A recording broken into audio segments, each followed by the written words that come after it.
शुभोदय बच्चों, आज हम 10th class Hindi first language lesson 12 सफलता की चुनौतियाँ पाठ का जो शेष भाग बचा हुआ है उसका हम अध्ययन करेंगे। आपकी हिंदी फर्स्ट लैंग्वेज की टेक्स्ट बुक हो रही है बच्चों, और पढ़ाते समय ध्यान से एक एक शब्द सुनना बच्चों, ठीक है ना।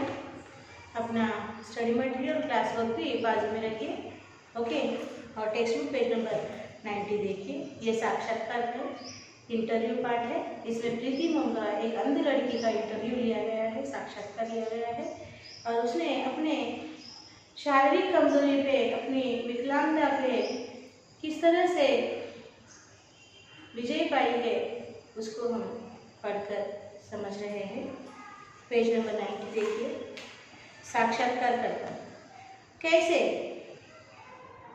इससे पहले क्या है, यानी प्रीति मोंगा रात में कभी कभी उठ जाती थी, अकेले ही रोती थी। उनके पिताजी रेडियो चलाते थे, उस रेडियो में कबीर के दोहा आता था, माटी कहे कुमार से तू क्या रोंदे मोही, एक दिन ऐसा आएगा मैं ही रोंदूंगी तुझे तो ही। और इकबाल जी की पंक्तियाँ भी कोई सुना करती थी जो इस तरह थी,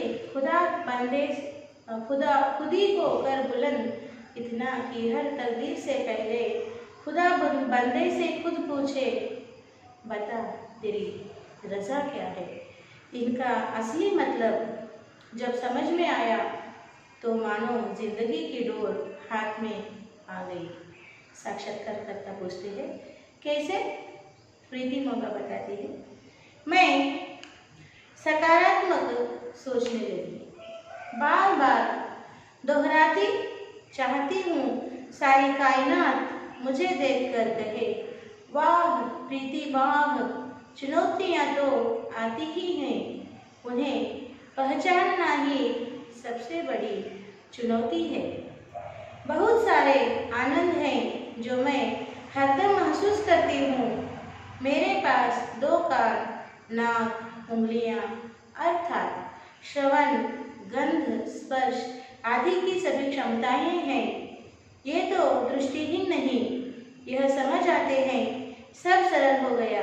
मुझे रोटी खाना बनाना सिखाया गया। मेरी माँ अपने आप को कुर्सी से बांधकर बैठी रहती कि चाहे हाथ जले, चाहे रोटी पर रसोई में मदद करने नहीं आऊँगी। बस मेरी दृष्टिहीनता की दीवार टूट गई। साक्षात्कार आप दृष्टिहीनों वाली सफ़ेद छड़ी का तो प्रयोग करती हैं। प्रीति मोंगा, हाँ, सफ़ेद छड़ी में कंपन शक्ति होती है। इसके अतिरिक्त जैसा कि मैंने पहले कहा, स्पर्श, श्रवण, स्वाद, गंध ऐसी शक्तियाँ हैं जो मस्तिष्क से जुड़ी हैं। वहाँ मुझ में कोई कमी नहीं। यदि इन्हें मौका दे तो ये हमें आगे पहुँचा सकती हैं। आत्मविश्वास आ जाने पर सब कुछ सरल और सुलभ हो जाता है।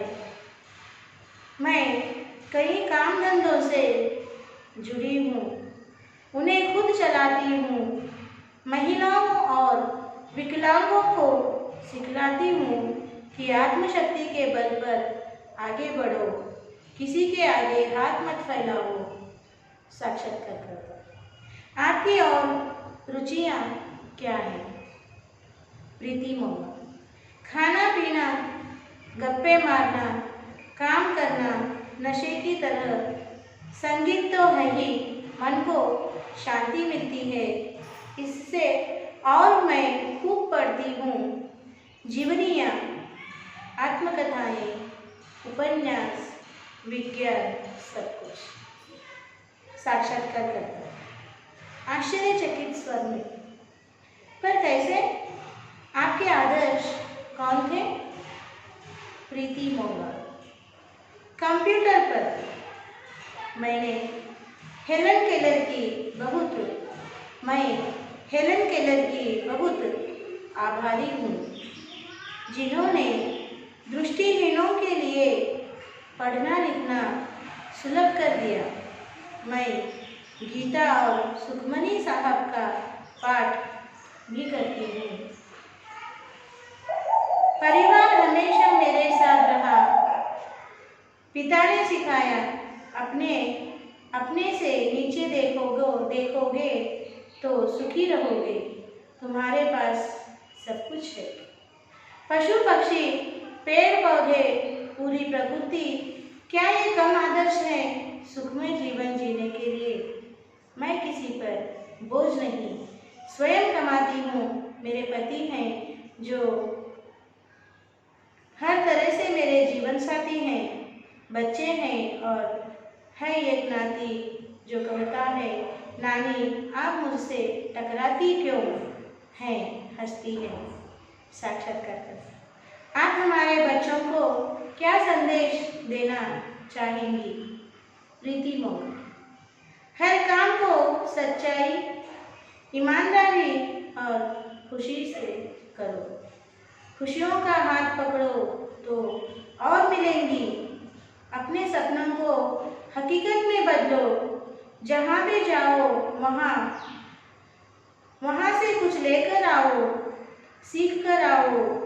जिस दिन सीखना छोड़ दोगे वही दिन तुम्हारे पतन का होगा। अपने सीखने के दरवाजे खुले रखो। हाँ, विकलांगों को स्वयं आगे बढ़ने दो।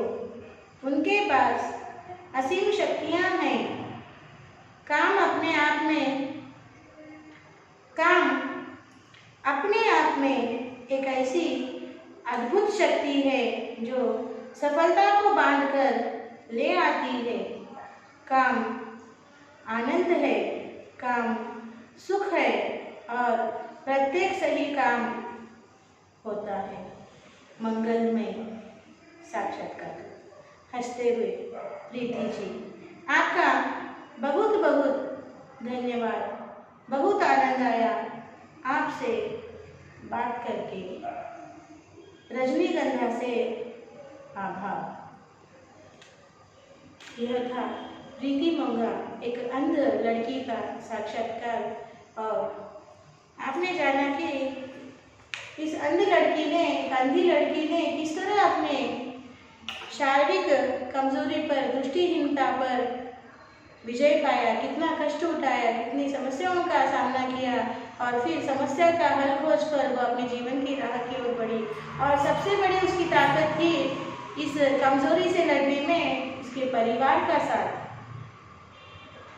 जब परिवार के सभी सदस्य धैर्यवान, साहसवान होते हैं और अपने बच्चों में कमियां होती है, उन कमियों का उन्हें एहसास नहीं कराते, उन कमियों के बारे में उन्हें ताने नहीं देते, बल्कि उन कमियों को दूर करके जीवन में आगे बढ़ने के लिए प्रेरित करते हैं, प्रेरणा बनते हैं। उनको हर चीज सिखाते हैं, किस तरह से वे अपने जीवन की जो चुनौतियां हैं, चैलेंजेस है, उसे पार करना है और उसका प्रशिक्षण देते हुए उनका धैर्य बांधे रखते हैं और उनका साथ देते हैं जीवन के हर समस्या में, जिस तरह प्रीति मोंगा के पिता और माता ने दिया था। फिर शादी के बाद उनके पति ने भी सच्चा जीवन साथी होने का कर्तव्य निभाया। उनके बच्चे भी हैं और उनका नाती भी है। तो बच्चों, इससे आपको यह सीख लेना है कि जो भी काम करो सच्चाई से करो, ईमानदारी से करो और मन की खुशी से करो। किसी औरों के लिए मत करो, खुद के लिए करो। खुद के मन की सुनो, तुम्हें क्या करना है जीवन में, तुम्हें कैसे करना है, उसका ध्येय बना लो, एक गोल रखो और उस ध्येय पूर्ति के लिए प्रयास, यानी trying, you have to try, कोशिश करते रहो, एफर्ट्स करते रहो। सफलता आपके कदम चूम लेगी। जो इंसान सच्चा होता है, ईमानदार होता है, भगवान उस पर हमेशा अपना आशीर्वाद बनाए रखा है। और विकलांग, अपाहिज या जो शरीर की कमजोरियां लिए हुए व्यक्ति होते हैं बच्चों, उनसे हमें प्रेमपूर्ण व्यवहार करना चाहिए। भगवान उन्हें ये चुनौतियां इसलिए देता है कि हमें सबक दे सके कि शारीरिक कमजोरी से डर कर बैठना नहीं है। शारीरिक कमजोरी होते हुए भी उस कमजोरी पर हमें विजय पाना है और ऐसा कुछ कर दिखाना है कि आने वाले भविष्य की पीढ़ियों के लिए हम एक प्रेरणा स्रोत बन जाए, इंस्पिरेशन बन जाए, ताकि शरीर परिपूर्ण न हो, फिर भी हम शरीर के जितने अंग हमारे साथ नॉर्मल है उनसे हम, अगर एक अंग काम नहीं कर रहा तो क्या हुआ, शरीर का एक भाग कार्य कर नहीं रहा, काम नहीं कर रहा तो क्या हुआ, शरीर के अन्य भाग है उनका उपयोग कर हम जीवन को सफलता से जीकर बताएंगे। तो भगवान यही सबक, जो लोग नॉर्मल व्यक्ति है, शरीर के सभी सही अंगों से पैदा हुए हैं, सही शरीर की सभी सही शक्तियों के लिए पैदा है, नॉर्मल है, उन्हें एक सबक मिलेगा। शरीर के सभी अंग ठीक होते हुए भी, नॉर्मल होते हुए भी हम जो काम नहीं कर पाते, एक शारीरिक विकलांग हुआ व्यक्ति कर रहा है, तो हमें उससे इंस्पिरेशन लेना चाहिए बच्चों। डरना नहीं बच्चों, कभी भी जीवन में समस्या आती ही रहती है, वो आपकी टेस्ट होती है, भगवान आपकी परीक्षा लेते हैं कि मेरा बनाया हुआ यह जो व्यक्ति है वह समस्याओं को पार करने में समर्थ है या नहीं। भगवान इसकी परीक्षा लेते हैं बच्चों। परीक्षा में पास होना चाहिए, धैर्य बनाए रखना चाहिए, कभी डरना मत। अभी आप बोर्ड एग्जाम लिखोगे तो डरो मत। अभी आप सोच रहे होगे कि ऑनलाइन क्लासेस चल रहे हैं, कैसे हम एग्जाम लिखेंगे, डरो मत, हम आपके साथ है। देखिए कोरोना वायरस लॉकडाउन पीरियड चल रहा है, फिर भी सारे स्कूल अपने बच्चों को सही एजुकेशन पहुंचा रहे हैं ऑनलाइन क्लासेस के जरिए। और हम हमारे विद्यालय की तरफ से हम अध्यापक आपके सेवा में उपस्थित है। जब कभी भी आपको पढ़ाई में दिक्कत हो, कोई समझ में नहीं आता हो कुछ विषय, तुरंत हमें संपर्क कीजिए, फ़ोन कीजिए, हम आपकी समस्याओं का समाधान करेंगे। समझ में आए? हर समस्या को सावधानी से समझिए, परखिए और उस पर किस तरह से विजय पाया जा सकता है उसका रास्ता खोजिए बच्चों। समझ में आ गया? यही सीख आपको इस पाठ से लेना है बच्चों। आज हमने यह पाठ चुनौतियों का, सफलता की चुनौतियाँ, यह पाठ हमने यहाँ पर कंप्लीट कर लिया है। अगले भाग के ओर जाने से पहले मेरा निवेदन है, आपको आज के बाद का साइलेंट रीडिंग करना होगा, मौन वाचन कीजिए, फिर हम अगले भाग की चर्चा करेंगे।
बच्चों पढ़ लिया, रीडिंग हो गया?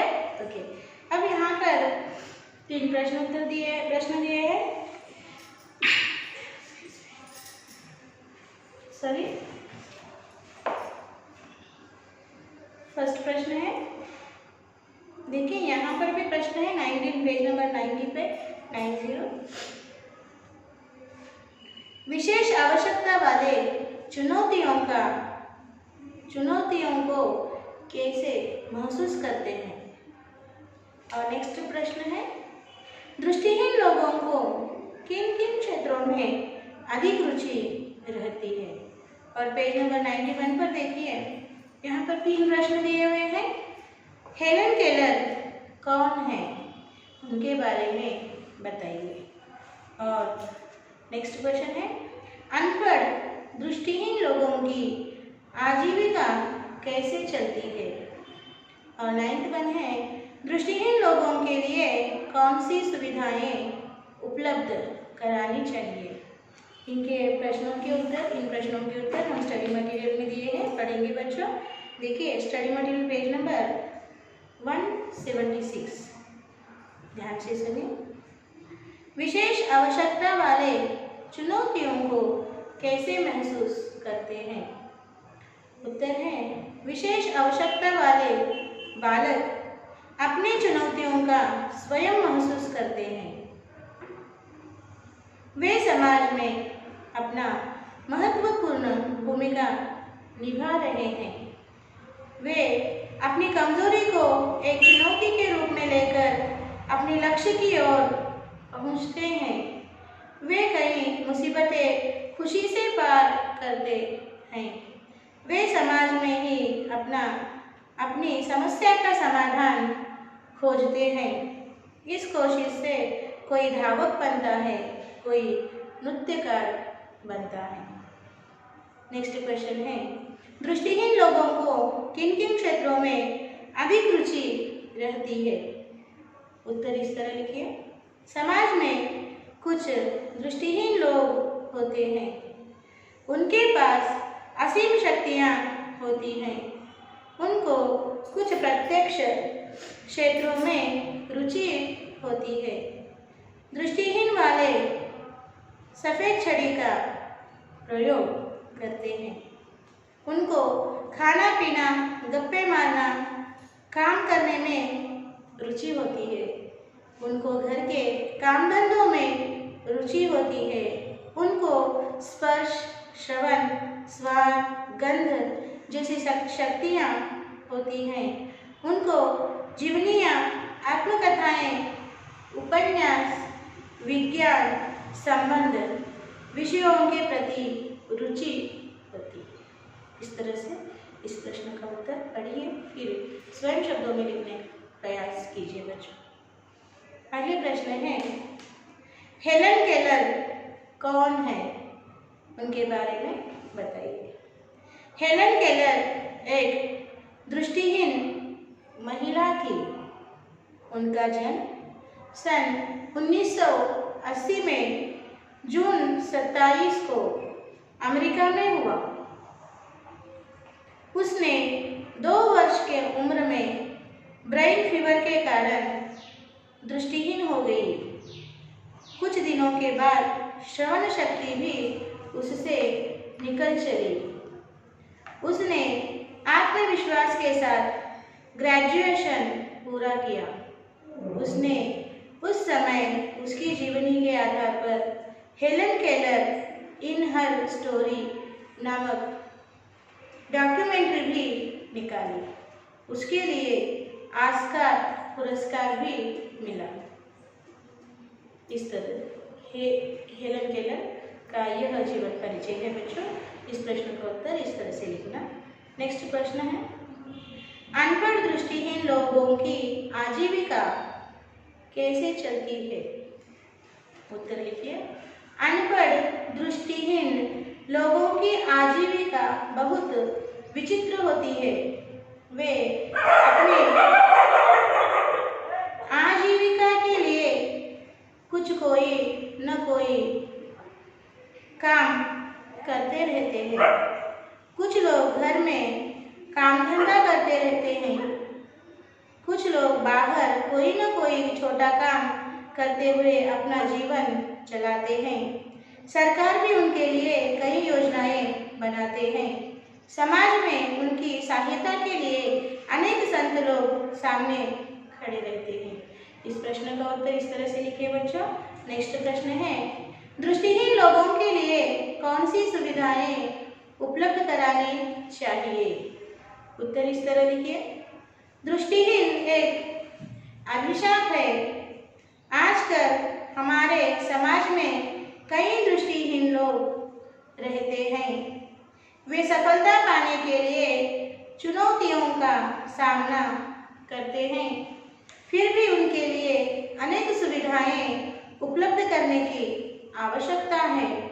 हम सब उनकी सहायता और आदर करना हमें उन सब की सहायता और आदर करना चाहिए। सरकार के द्वारा उनकी प्रगति के लिए योजनाएं बनाना चाहिए। समाज में उनको गौरव स्थान देना चाहिए। उनको पढ़ाई में और नौकरी के लिए प्राधान्य होना चाहिए। इस तरह से आपको इस प्रश्न का उत्तर लिखना है बच्चों। एक बार इन प्रश्नों को ध्यान से साइलेंट रीडिंग कीजिए।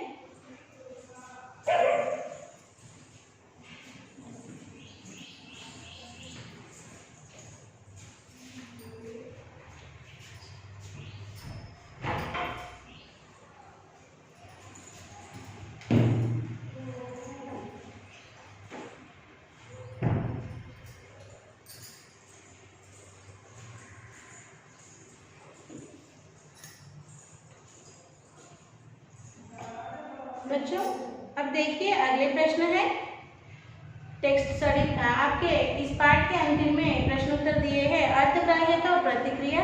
उनके उत्तर मैं स्टडी मटेरियल से पढ़ रही हूँ बच्चों।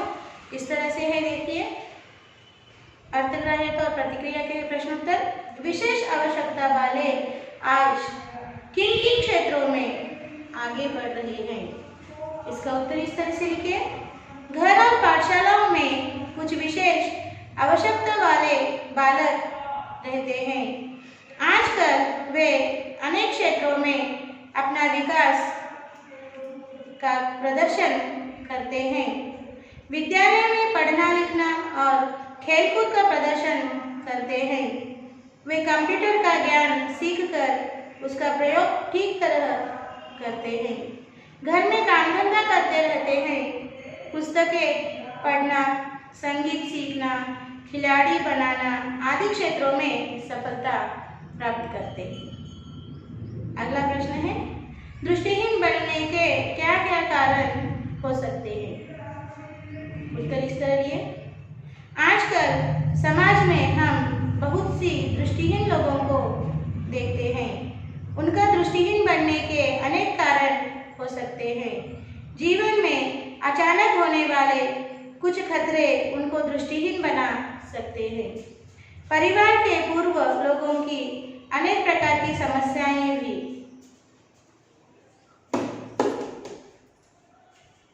उन लोगों की आहार और पौष्टिकता का लोभ भी कुछ कारण होते हैं। इस तरह से इस प्रश्न का उत्तर लिखिए बच्चों। अगला प्रश्न है, किसी को कम आंकना नहीं चाहिए, क्यों? उत्तर है, हमें किसी को कम आंकना नहीं चाहिए। हर आदमी के पास कोई न कोई शक्ति होती है। समय आने पर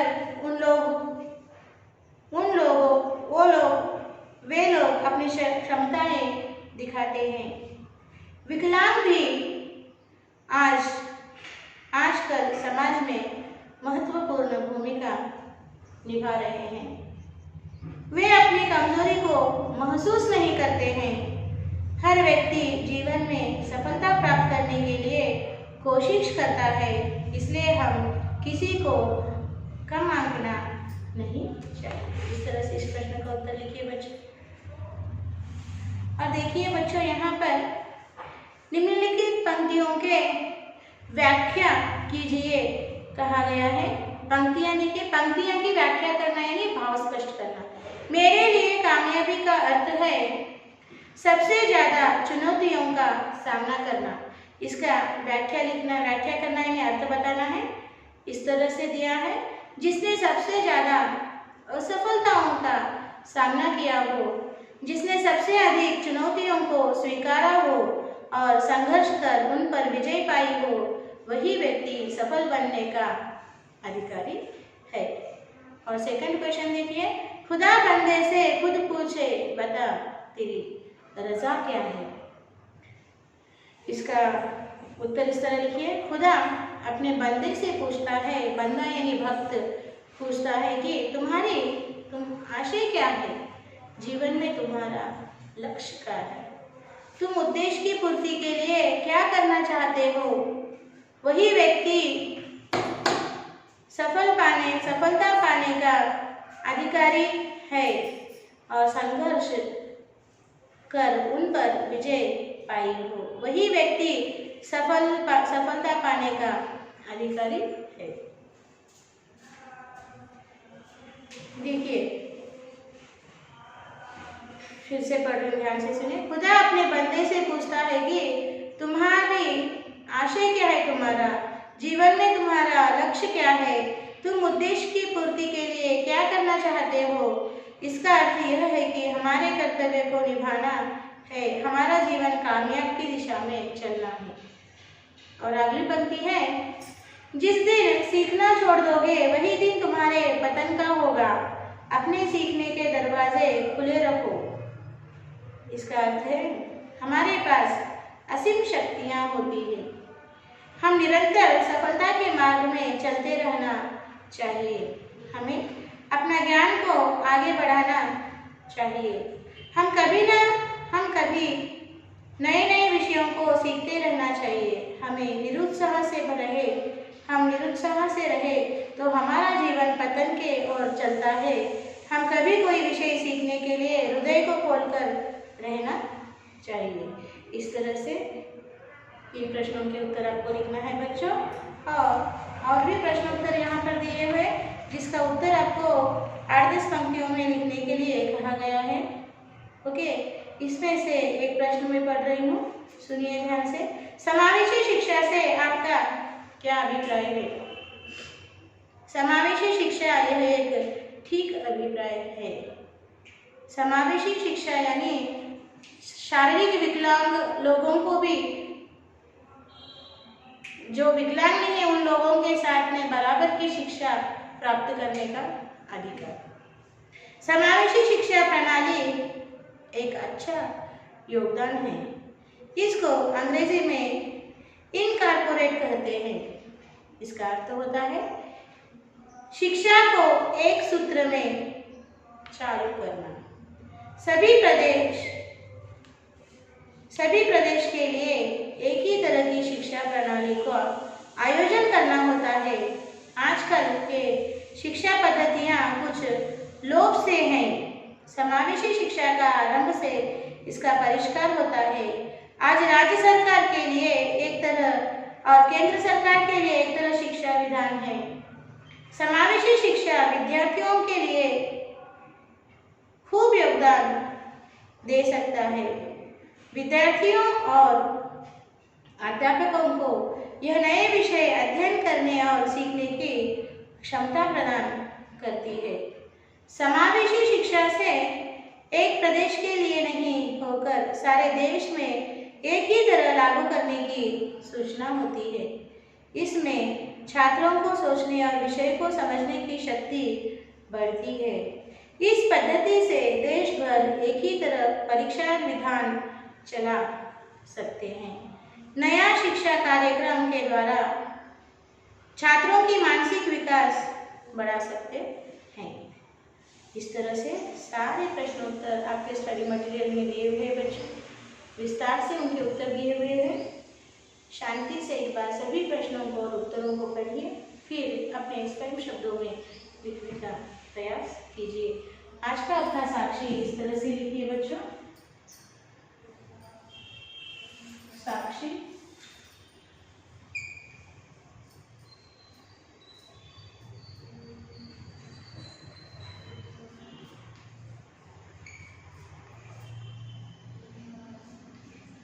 subject Hindi, first language class